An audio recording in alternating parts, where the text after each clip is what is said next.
In the 5 days since Superstorm Sandy ravaged the East Coast, those caught in its path are still reeling from the magnitude of the crisis. We now know the storm took the lives of at least 105 people and caused an estimated $50 billion in damage. It knocked out power to 8.5 million initially, and 3.6 million people still remain in the dark tonight. And late today in New York City, the largest marathon in the world was canceled for the first time ever in its 42-year history, following days of outrage at the specter of precious resources being deployed away from relief efforts. Not far from the starting blocks for the marathon, Staten Island is a wasteland of destruction. Within seconds, my street was getting flooded with water. Jennifer Sorrento has been staying at this Hilton Garden Inn since the storm forced her to evacuate. They didn't have jackets, they didn't have nothing. We had nothing for them, no diapers. We just literally ran for our lives.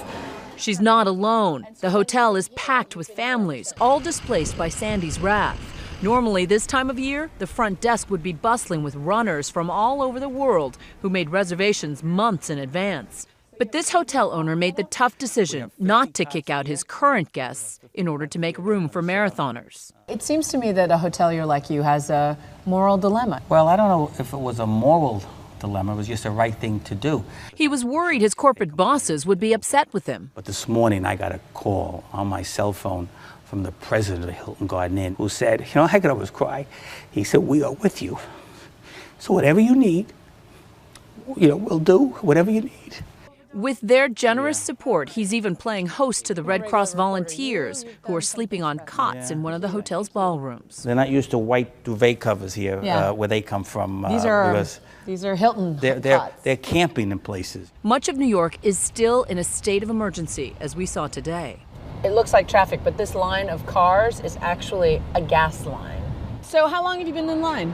Since 7:30 in the morning. 7:30 in the morning? That's like you're running on 10 hours. This is one of the very few gas stations that was still pumping gas after Sandy, and it just happens to be along the route of the marathon.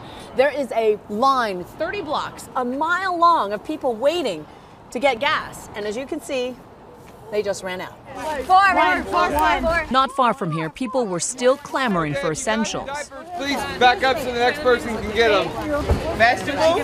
At a nearby shelter, people are tired, frustrated, and hungry for a hot meal.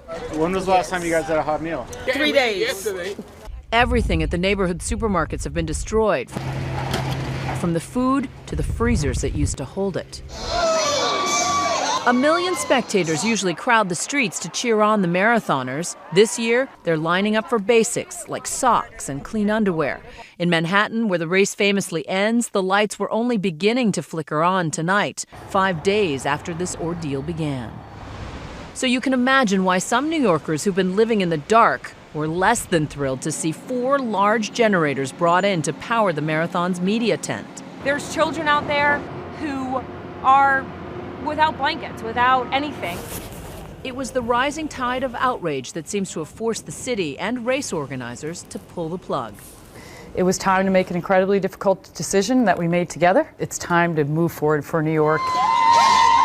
It was also an expensive decision. The city expected to make $340 million from visiting marathoners.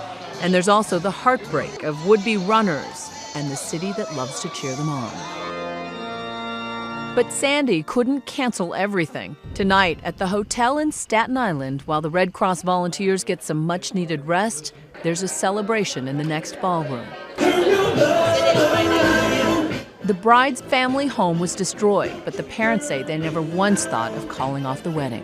For a day, you have to put all the sadness aside and just live for your children, because that's the most important thing. And that is what everyone in Sandy's path is doing, reevaluating their priorities as the recovery moves ahead. And clearly those recovery efforts will be enormous and enormously expensive. And all of us here at ABC News have been moved by the scope of Sandy's destruction and the human suffering in its wake. We want to help, and we know that you do too. The ABC television network has designated Monday, therefore, November 5th, as a day of giving. All ABC News programs, including Nightline, will participate. To see how you can take part, visit redcross.org. Call 1-800-RED-CROSS or text the word Red Cross to 90999 to make a $10 donation. Thanks. We'll be right back.